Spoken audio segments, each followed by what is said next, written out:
Hi, my name is Allison Smith, and I'm an art teacher in Hampden and Wilbraham Public Schools in Massachusetts. And we were recently awarded a grant through MassCultural Council to have the artist John Matlock come in and do a beautification project tying nature and arts together to beautify our cafeteria space with a visual narrative story. And part of the MassCultural Council grant was to have an interview with John so that the kids could learn more about John as a professional and as an artist and get some of the kids' questions answered and be able to share that out with the public. So welcome, John. Thank you. Thanks for coming on your summer vacation. Yeah. Thank you. This is our take two because our first version didn't have sound. So thank you for your patience. That's okay. Okay. So I compiled some of the questions from our students and was excited to talk to you about their questions to get their questions answered. Sure. And we wanted to start off with like your origin story about kind of how you got into the arts. I basically was kind of born into it. Ever since I was little, I picked up a crayon. I loved this color and sketch, but my father was an artist before me, painted in oil mediums, did a lot of outdoor and indoor shows. He did it full time, made quite a bit of money. And of course, this was in the mid 1970s. You were inspired by his art and his like life story. Yeah. Was that his career? Well, he was retired Air Force, learned to paint while he was still stationed in Ramstein, Germany, where we all lived for 2 years. I was 3 years old at the time. But when he retired and came back to the States, he took it up full time. Nice. That's very inspiring. So did you have like a formal education in the arts? Some artists don't have a formal education and the kids are wondering about schooling for being an artist. Sure. And I'll start with grade school and high school. I was kind of always the kid who could draw stuff and always ask, can you draw this for me again? Up through high school, recognized there were some other great artists that I went to school with, but chose not to follow in that solid direction of art. And then on to college, where I went to Holyoke Community College for 2 years in 1986 and 87, and then transferred to the University of Massachusetts for fine arts, illustration, and painting. Wonderful. Did you know that you were going to become a mural artist? Not a clue. That was never... sometimes painting a small painting can be a terrifying prospect, the starting point, like, okay, here we go. But as my painting evolved and I tried to do bigger and better stuff for people, I wanted more of a challenge. And the only challenge I could see, I started seeing murals online, and I could never do that. And I'm thinking, why couldn't I do that? So I decided to just go after it. And I was actually approached by the Yankee Candle Company back in 2002 to do a mural for them on their wall of a deer in a woodland setting. And I love doing nature, as you can see. So anything nature, I'm down with that. And it came out great. And it kind of got me started. Didn't really do many murals that soon after. I was still doing my artwork. So a few years went by, and then I decided I wanted to get back into it again for the murals because it was kind of fun. I wanted that challenge again. I like the feel of it. Yeah. Some of our students have a fear of jumping in. And how did you get like over that fear? If you could give them some words of advice, how did you get beyond the fear of like trying something new, like doing the murals for the first time? Well, my thought process at the time was, at one point, I could never do that. And then I thought, it's just another version of what I'm doing, just bigger. So my thought process was, all I can do is either ask the people if they want a mural done, and if they say no, nothing lost. I have nothing to lose by asking, nothing to lose by trying. If you don't try, you won't get better. I look at it as anything, whether you're involved with sports or anything else, you practice, you get better. You feel stronger, you get more confidence, work up, but you need to challenge yourself, and you'll be surprised. I think a lot of the kids are very surprised just where they could end up if they challenge themselves a little more, rather than sitting back saying, because you don't want to say, well, gee, wonder what if I did this, or why, what would have happened? Go for it. I just say go for it, and you got nothing to lose by trying. You know, and keep trying. If you don't get what you want, there's a lot of professionals and actors and sports athletes who have become world famous who failed many times. and turned out to be on top. So just keep trying. Is there a story that might come to mind about a time you thought you were failing and the mural came out better than you thought because of a mistake that you want to share? I'll be 100% honest with my paintings or any mural. I'm excited for it. I'm ready to go. And then I start sketching and I get to a point where it's almost halfway there. And I sit back and I think, what am I doing? This is, oh my God. I reach a point of that unsurety of like, this is not, and everyone else looks at it because it's unfinished. They say, oh, what is that? What's that thing? What's the chrysalis of the, everyone was dying to know, what is that? I'm like, you'll see when it's, yeah, it's with everything. But I get to a point where I kind of just push through it. So I know what I want. I look at that sketch and I say, okay, I can do this. I'm not going to freeze up. And I just but that's with everything. It's that butterflies in the stomach are a good thing. That nervousness, that's a good thing because you want to be nervous. If you walk in, for me, if you walk in feeling, yeah, I can do anything I want, anytime I want, yeah, you might start getting lazy. You might get, if you're arrogant about it. There's a fine line of confidence and arrogance, but I like the butterflies because I know that, okay, that's good. It keeps me honest as I know I'm going to work harder to make sure this comes out to be the best I can put on this wall. Nice. Can you talk about how often you practice as an artist? Because some of our students might think if they practice once a month, that's enough art practice. Like, how often as a professional are you in the arts? I try to do something art related every day, whether it's just the most minor, a little sketch pad is just doing some little doodle of something I want to do down the road. I have a book of just sketches of murals I would love to do. And I keep them on as a library in case someone asks, hey, have you ever done? Yeah, well, let me show you. So I have it on hand. But whether it's painting, sketching, pen and ink, I try to keep some kind of creative process going. And if I'm really in bad sorts or I don't feel like doing it, it makes me feel guilty. I'll go to YouTube and watch other artists or other mural artists to give me ideas and inspire me, and it kind of gets that fire lit again. I'll say this: I'm not a Pablo Picasso. But I would believe, and I read this, and I saw a documentary that Picasso did a painting every single day of his career, of his lifetime, whether it was small, large, or big. Where they all ended up, I don't know, but that was every single day. So just if you stay with it, you'll get better, you'll get more confidence. The long spans, they come, but just try to keep yourself inspired as best you can, even if it's just little doodle sketches. So just like in our students' sports, they practice every day at their basketball or their soccer. So you're saying if they're interested in art, that even a small like Post-it note sketch is great for practice every day. Absolutely. Yeah. And you feel it's okay to get inspired by other mural artists? Oh, How do you feel about, well, I don't look at it as a competition by any means. Sometimes they have a call to artists, and you have to send in your ideas, and you hope to be selected. And I've done 3 of those, and I've got selected for one once. The other 2, disappointingly, I did not get, and one was very large, but it's just the way it is. And so I can't be upset that another artist's idea appealed to them better than mine. I can only give them what I have and just move on from there. Yeah.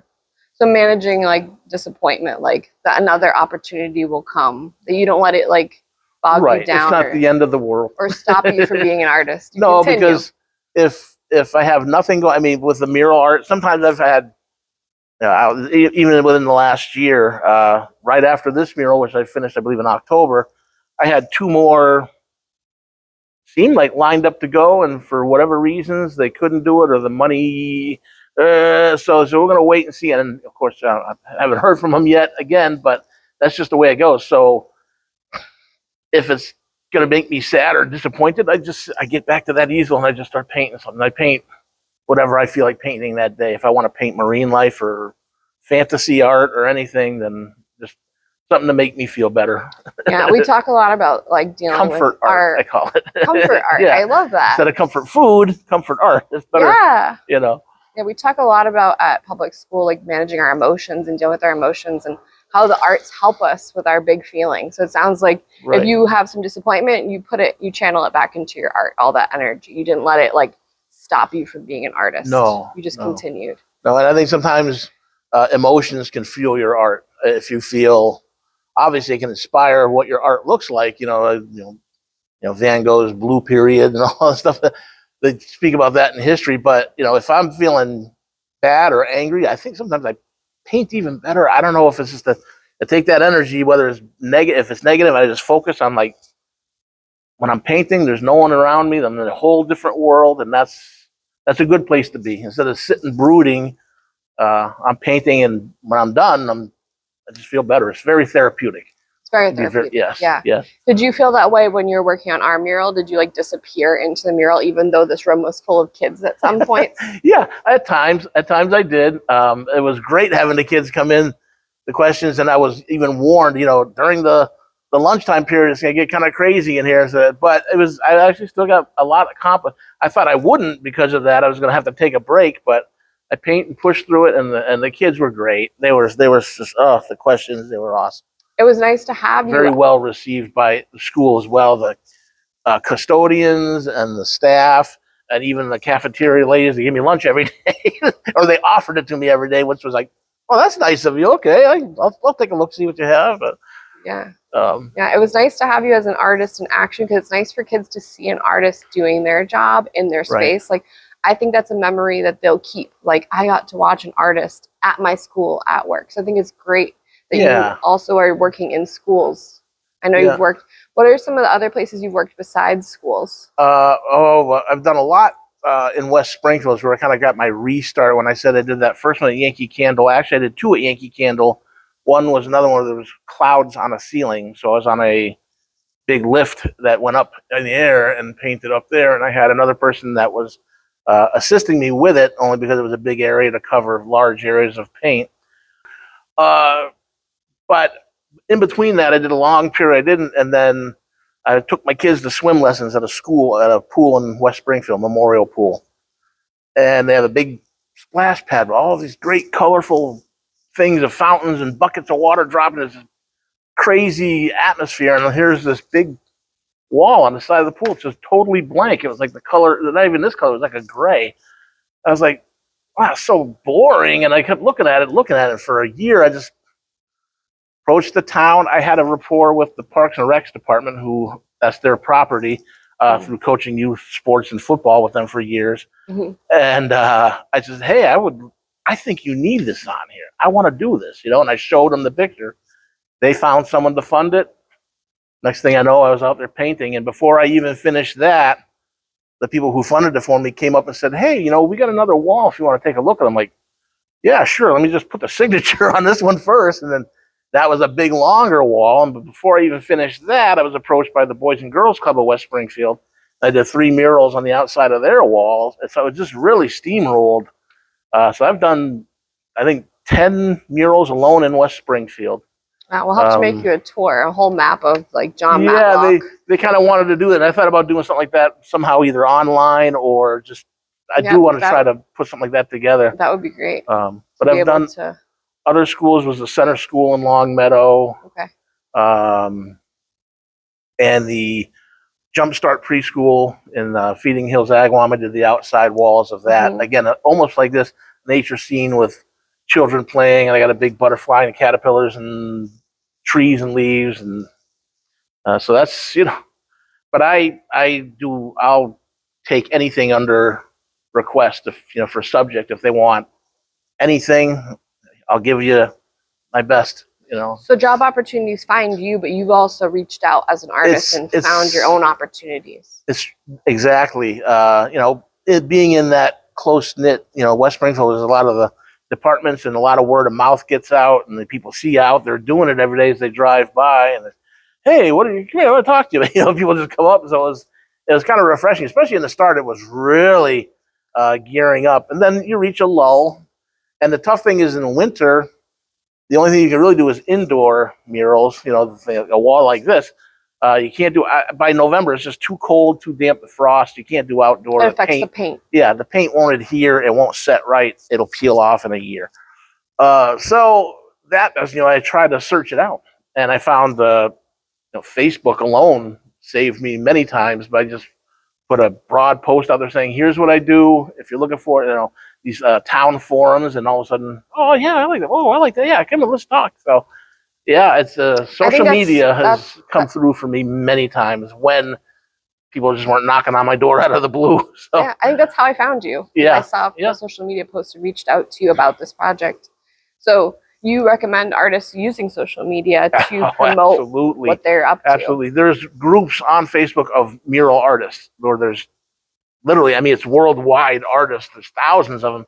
And someone's, you post stuff and someone asks, how do you find people, people who are starting out, how do you find people to do murals for? I don't know who to approach. I just told them, I said, contact your town, contact your town schools, your Parks and Recs department, anything that has office buildings.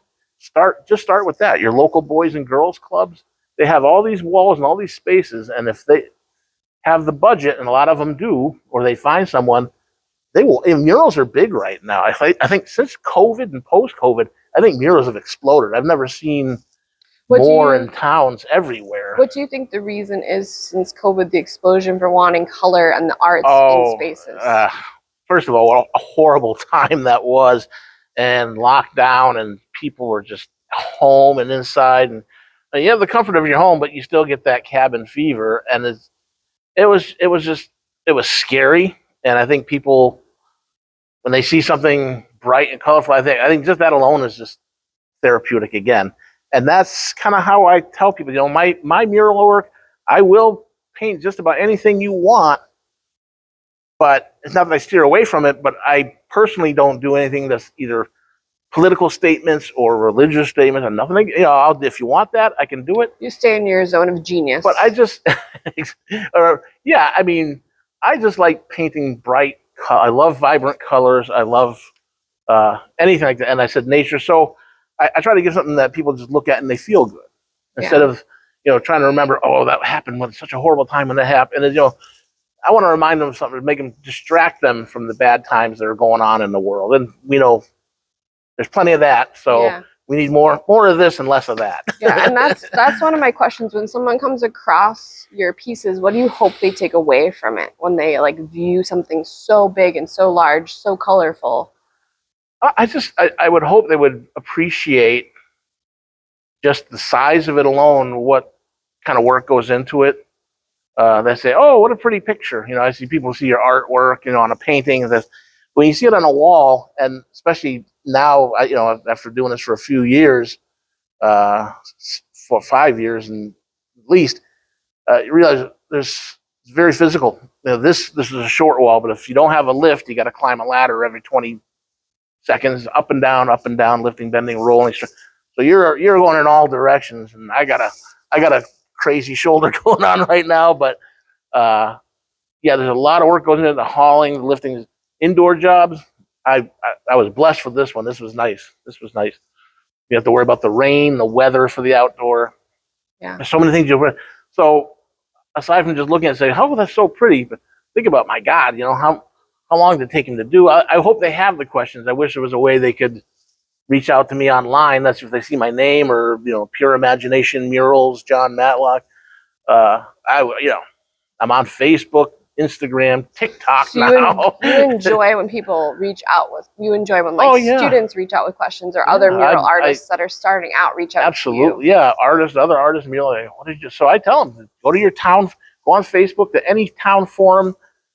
Not just your town, circling towns, neighboring towns. I've gone to Agawam, Longmeadow, Springfield, everywhere in Western Mass, and saturated it. And for the most part, a lot of responses. So and then it's out there. You get known for it. You got to sell yourself a little. You got to shop and sell yourself, but give them something to show them. And here's my artwork, and research your location, because almost every town has a town pool, and every one of them has a building with a blank wall on it. So not everybody wants a mural on it, but I've done several pools now too, so it's out there. Can you talk a little bit about your process from going from small scale to the wall?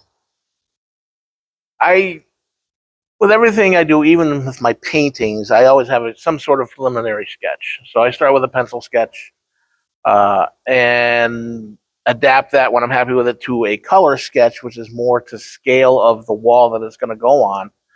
A lot of artists will use a grid technique where you draw a grid out on the wall and a grid on your drawing, and you just go square by square to keep it in perspective. That's a great way to learn, the way to do it. They have a thing called the doodle grid where it's just all these little squiggly lines and numbers. And I still can't make, a lot of people may know about that. Other artists who see this will know about it. I still can't make sense of how that works. It doesn't work for me, so I freehand everything. And people say, well, how do you draw that? I get a big long stick with a piece of chalk on the end, and I'm just drawing directly on the wall. It's a sidewalk chalk. So if I make a mistake, you wipe it right off, little wet rag, wipe it off, start over. So I love freehanding because it just keeps me loose. Yeah. We talk about that in the art room and in our art classes here, like practicing before drawing small before you put a lot of energy into a big drawing. So you had made us that lovely illustration board idea before you put it here. You took all the ideas and you took all my ideas from all this craziness to make it like coherent. Like I threw so much at you and you put this all together for us and showed us the practice where we even had an idea. The first idea was the frogs. The frog life cycle. We had the students vote on the two designs between the frog life cycle moving across the wall, because that's a visual narrative, and this. I love this one also because it has like the tie-in of 3 different countries that we share this across the Monarch Butterfly across a continent. So it really has like a lot of things. You have like the predator for Monarch Butterflies is our mascot, the owl. So you tied in so many pieces. Like you did so much research on just the owl. I try to do that as well as far as anything with us. Okay, well, we want to do this with the Monarch Butterfly. So I kind of know the story. I've seen a lot of nature, but I still went back online and I read where it starts, what they go through, what they do, how far they travel, where they end up. And it's like a full circle thing. Almost like I'm big on marine life, like baby sea turtles. Almost the same thing. They crawl up, lay the eggs, they hatch, off they go, full circle, come all the way back around. So it's but like I said, anything nature, but I do research. I do make sure I know before I put it on the wall. Someone says, I'm pretty sure that's not right. I don't want to. I hate to have that because I feel like, okay, I that's kind of like a mini failure for not knowing what I was getting into. If you could say artist license, that's a famous word. That's a great way for saying, well, I made a mistake, but you know what? I don't care. I don't like to use that term unless it's just something. If it's a fantasy piece or something, that's one thing. But yeah, it's nice that you do the research beforehand and that it's like scientifically accurate. You knew more about the owl being the predator than I did. I knew I wanted to tie in our school mascot, and you were like great to tie that in for us. But that you even took the extra step to figure out that the owl is a predator for the monarchs. Like that was cool. And indirect, because you think, oh, the poor, but I don't want to see. No one wants to see a butterfly getting, or the turtle. You always see the baby turtle scenes are awful. So the owl there, but I thought about another predator, I know there's mice and other animals, but I'm like, I don't want to make it feel like, oh no, but yeah, it ties it. Yeah, it's very exactly. subtle. That's the word I'm looking for. Our youngest students wouldn't notice, but like I'm glad that is accurate and there for us to talk about when they use this well in science class to talk about the life cycle, that is there too. So I liked the research that you did. So it's a great example for our students that we don't just jump into something. We do some research. We do some practice sketches. Great. It doesn't just magically happen that we're talented artists one day when we wake up. Yeah. Wouldn't that be great? Yes. Can you talk a little bit about the Ocean Art Society and your speciality in marine? I will say this. The Ocean Artist Society is a program that was started up by Weiland. If people who know who Weiland is, he's he's the top marine life, ocean, water conservationist of the world. He's done murals all over the world. He's famous for his whaling walls, where he did 100 walls of whales across the country and other countries. And he started up with a program called the Ocean Artist Society of artists, filmmakers, documentary poets, anything related to the arts that ties into ocean cleanup and species preservation, coral reef preservation, water conservation, all of it, anything. And you have to be nominated to get in. This is a worldwide thing. I mean, cinematographers are, I can't remember the name of the guy who did Gladiator, the movie, the director. He's part of it. He did a film for them and put it in. One day I get an email saying, we'd letting you know that you've been nominated as a member of the Ocean Artists. So I don't know who nominated me. Oh, wow. I don't know.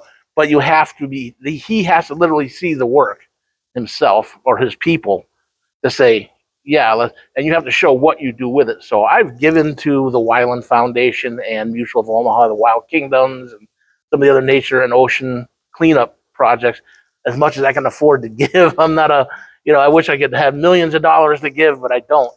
Mm-hmm. But every penny counts. And so I showed that, I give these speeches. I gave a speech at one school about, ocean cleanup and the art that I do. And it was just it was just so refreshing. I'm included with all these artists. And if you go to the oceanartistsociety.com and look up the artists, you'll see my name. And if you click on it, there's a link. But there's a lot of artists on there. And I just couldn't, I didn't know if it was even real at first, and I had to email back and forth. And I researched the whole thing. And I'm like, they're not asking anything from me other than just congratulations, you've been selected. So to me, that was like winning an Oscar or something. I don't know. It was really, oh my God, really? Though that was a boost. It really helps, if artists on a resume, anything like that. So I'm very humbled by that to this day. I still am. I'd love to know somebody saw me. Somebody there again, social media, Facebook, Instagram, YouTube channels, and Google, everything else that's out there. If someone hears about it, say, oh, okay, I'll check this guy out. Oh, yeah. Yeah, that's an honor to be part of that. It really was. So I'm dying to know. I'll probably never know, but I wish I did. I wish I could. I even asked if they could tell me who nominated me, and they never answered it. So, oh, well. Yeah, I guess that's the humble piece, is we have to be humbled and honored by a nomination like that is a big deal. Yeah.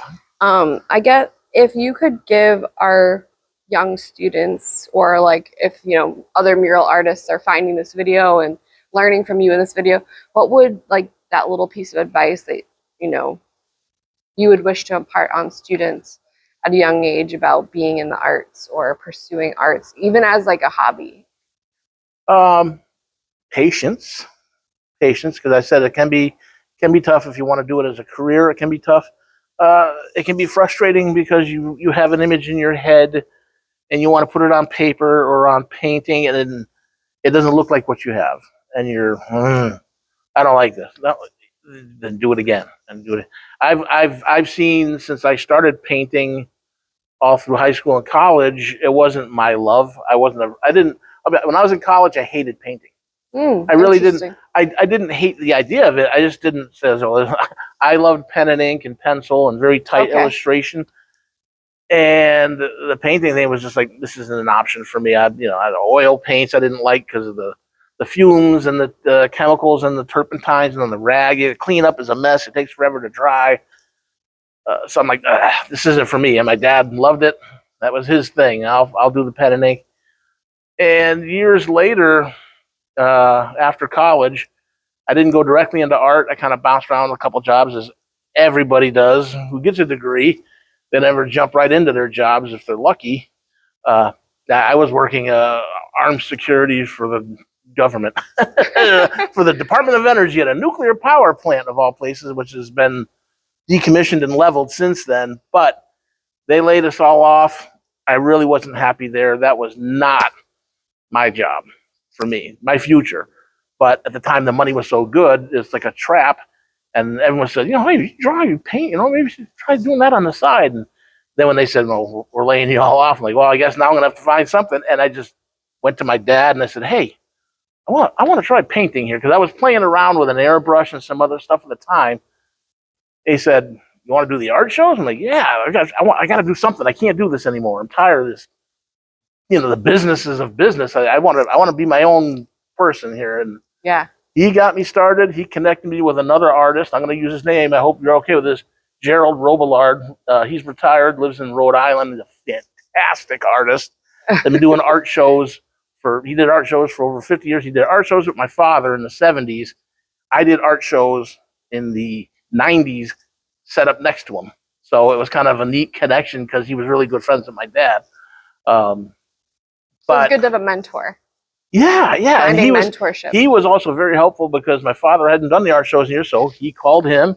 He said, I'll just send you a list of my shows that I do and all the addresses and everything. You send in your paperwork and just boom, there it went. So at that point in summer of 1994, I became a professional artist selling my work. Wow. And people say, well, to be a professional artist, how much money do you make? I'm my own boss. I don't make I don't have vacation time. I don't have sick time. I don't have workman's comp. And I certainly put in a lot. I put in 16 hours a day painting and getting stuff ready. So it's a business at some point, but I love it. I love it. And that's important that you love it. And one of my favorite terms I've come to phrase, I think I might even put it on a T-shirt for when I do it, is people say, so this is what you do? I said, yeah. So that's great. I said, yeah. I always put it in my videos at the end. I said, I'm doing what I love and I'm loving what I do.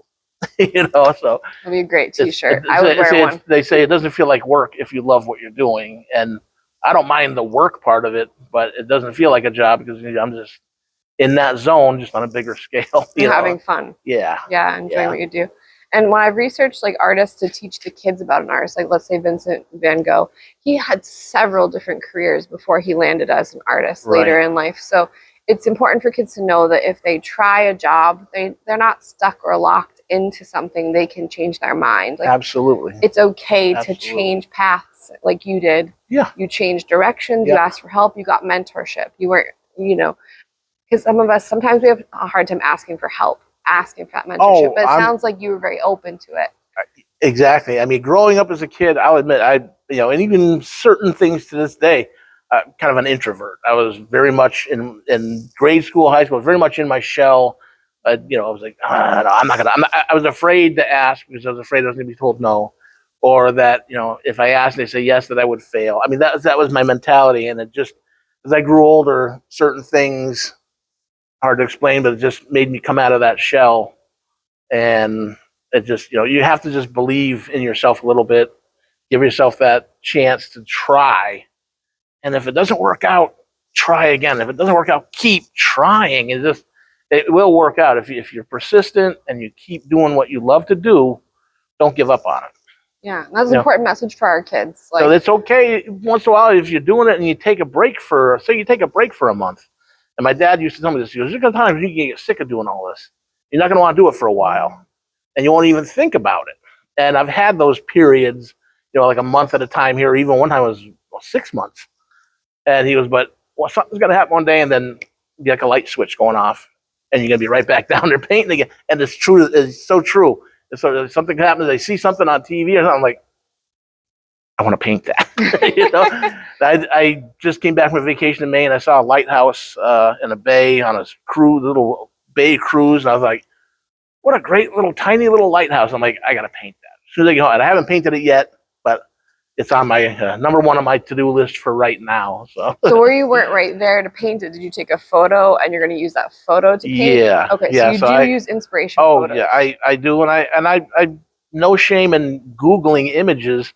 What I don't want to do is take another professional photographer's photo and use that as a painting 100%.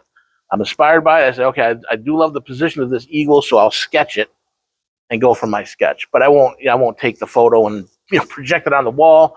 But there's so much resources out there. There's books, there's online Google. You can Google anything and get pictures of what you're looking for. Owls, anything. I just Googled owls of New England Northeast. 10,000 pictures. I'm like, okay, I gotta find something to make a sketch from. But especially if you've never seen an owl in real life, you need some inspiration photos. It's okay to get inspiration. I mean, if you do, they're a mile away, so you're trying to see. Yeah, I mean, it helps. It helps with the details. I want it to be as correct as I can. And is your favorite way to draw is draw from pictures or draw from imagination? Do you do both? Little both. Pictures help. I'll admit that. I'm not. I can do a little of both. Sometimes I've painted and drawn enough things that if I had to draw something again, I know exactly how to draw it. I grew up, I'll say this, in grade school in our library at John Ashley School in West Springfield. They had a book, How to Draw Animals. And I never saw it until I think I was in third grade when I first saw it. I was like, I want to check this out. And no one else seemed to care about that book. So every week I just kept renewing and checking it. And in the book, it just showed you, how to draw an animal with circles and squares. And you just kind of connect the lines and erase. And now, perfect shark, you have a perfect lion. It's like, this is the best thing ever. And they still make books like that to this day. You can find it. How to Draw Animals. It's a great resource. It's a great learning tool. I highly recommend if you're struggling, say, I want to draw a dog or a cat, just look it up. It's online. Everything's there. You can Amazon. Did you have art classes in your public schools, like younger grades? Did you take art classes outside of school also? No. When I was in grade school, we had art twice a week, and there's a traveling teacher that came around. Okay. And whatever the project was. It was rarely drawing. It was always some kind of a 3D, cutting paper with, like almost like fake stained glass. You're using colored cellophane, and carving ink blocks, the laminate, and you make a print out of that. So it was always something different. I mean, there might have been, I don't remember the sketching or anything painting parts, but yeah, we had a regular art teacher all through grade school, and then in high school you just had your art courses. So yeah, okay. And do you feel it helped to have art at your school as a class? Oh, I think I absolutely, and I think even if you don't want to be an artist, some kids think, I'll take art. It's an easy grade. It's not that. It's not. If you go in there like that, then the teacher will recognize you. They're going to push you harder to do something because you can't be lazy about any class you take. I will say one of my biggest teacher inspirations, maybe ever. She may be passed on. I haven't seen her ever since. Barbara Ostrowski, Mrs. O, as they called her, and I had her for my senior year of high school. And the first teacher I had was good. She was very good about technical and how to painting and drawing, and this is how it should be. But she pushed me outside of those boundaries of like, I want to see you do more. I think you can do more. No more pencils. She pushed me into the pen and ink.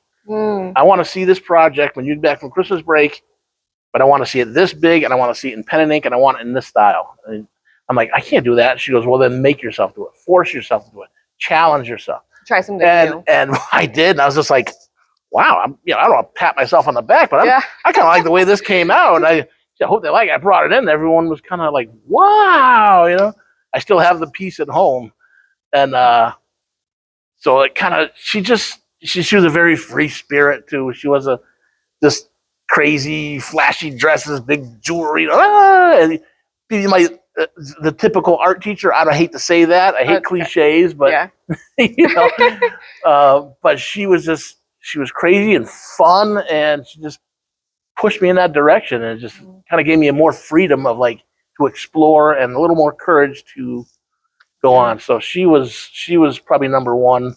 I won't take anything away with my dad, but as an art teacher, she opened my mind to new doors and avenues to go. So I might not be here today. I don't know if I didn't have her. I don't know that for sure. It's great to know. They push you in directions you don't realize you're being pushed into yet. Yeah, it's great to know what a great teacher inspiration out there like that. It can just take one teacher to set a child off on the right path and inspire them. So as we're wrapping up, is there anything I didn't ask you that you would like to share with the community if people want to get in touch with you? For example, how would they get in touch with you to work on a project with you, or anything else you'd like to? I could be reached. I'm on all forms of social media. I think if you just typed in my name, John Matlock, it's JohnMatlock, just like the TV show. I know, heard it 1,000 times. You can find me through that, or Pure Imagination Murals is the hashtag and the name I've been using. Either of those should take you there. My Facebook page, John Matlock, that's open to the public. It's not blocked off. So if you don't have to log in or be a member, you can just see my artwork.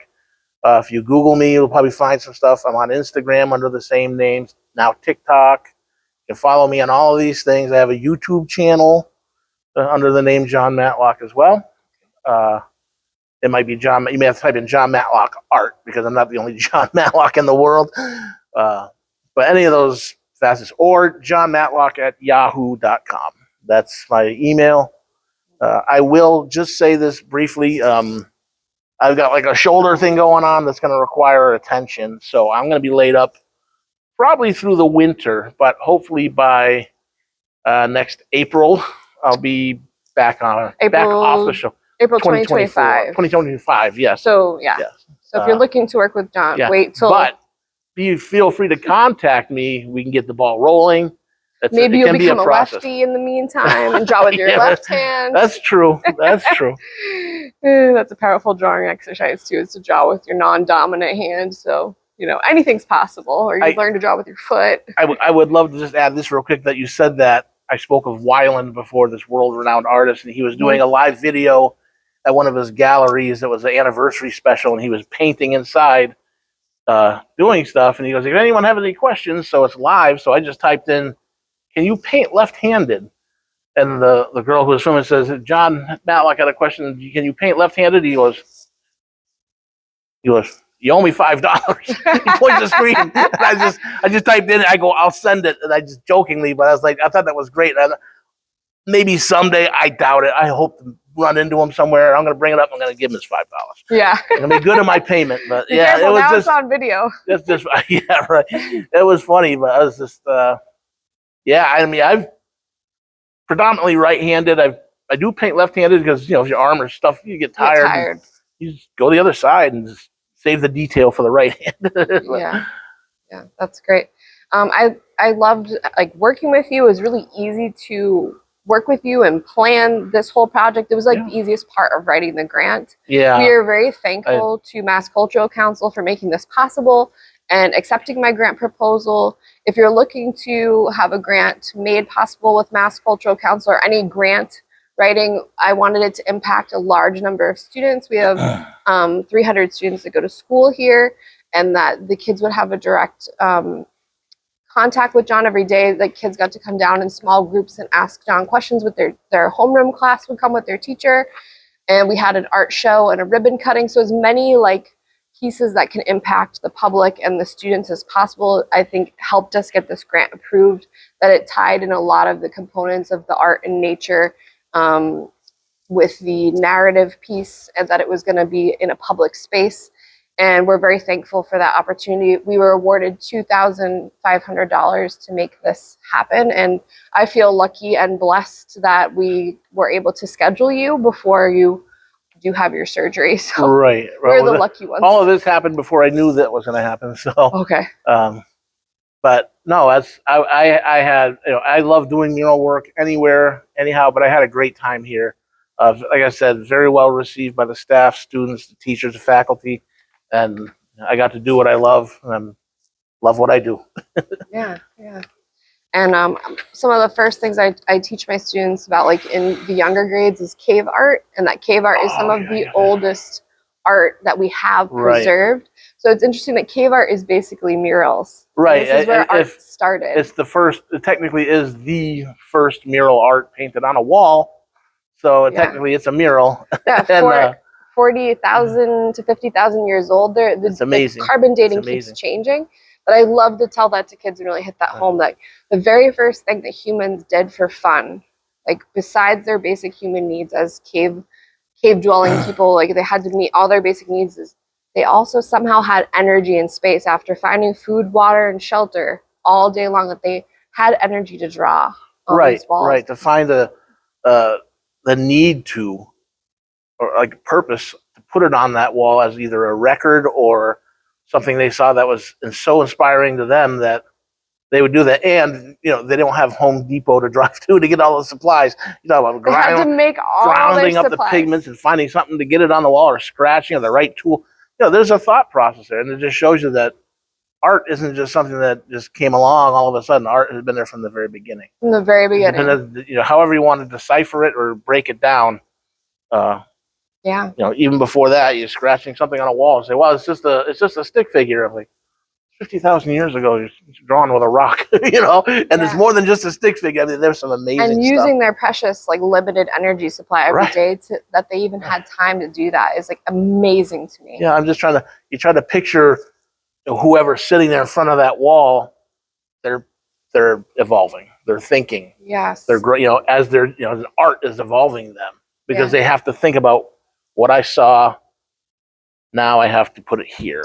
And is this? You know, and we're the only species. No one thinks about that, but that's the only species that makes art on planet Earth. Like I believe like a bird's nest is a beautiful work of art, but they didn't make it to make art. They made it as like shelter for their child. Yeah. So it's like cave art has like, and humans have this special place that we are so naturally inherently creative. Like like I tell them art's the oldest subject because writing is about 5,000 years old. That number changes too. But like that means it's like older than all the other subjects. Like 40,000 to 50,000 years old. That is like powerful. So it's powerful that we now have a mural just like our ancestors were drawing on walls, drawing in large scale. Yeah. You know, so I remember that was one of my favorite questions that one of the students asked while I was observing. What an amazing group. You know, kids come up and I'm waiting to hear some really, there were a few silly questions, but there were some really honestly questions that these kids made me think. I had to really think. I'm like, whoa, that's a good question. Like, I go, okay, let me word this correctly so it comes out right. Because it kind of threw me off at first. And the second day I knew what I was up against. So I was more prepared mentally to say, okay, these kids are pretty bright here. I better be prepared so I don't come across as like, you know. I was so proud they were asking these like deep questions, what is the oldest mural? Yeah. And I was like, whoa, like the fact that they're thinking about that and that you're a muralist and they're making the connection with the cave art that we were just talking about in the hallway down in the art room. So we really enjoyed you, and I hope that other schools find this video, other businesses find this video and reach out and contact you, and these that are the it just things, keeps giving. I sure will, and I'll let you know if it does. I have no doubt. Like I said, once it's out there and people see it, they want something. They're going to want something. So this, I thank you so much for. I thank you so much for this, but I'm also thanking you for this video because I think this is going to help boost my next couple of years ahead of here coming up. And again, like I said, it just snowballs from there. So. It does. Yeah, we just plant the seeds and we see what grows. Not all of our seeds grow that we plant. No.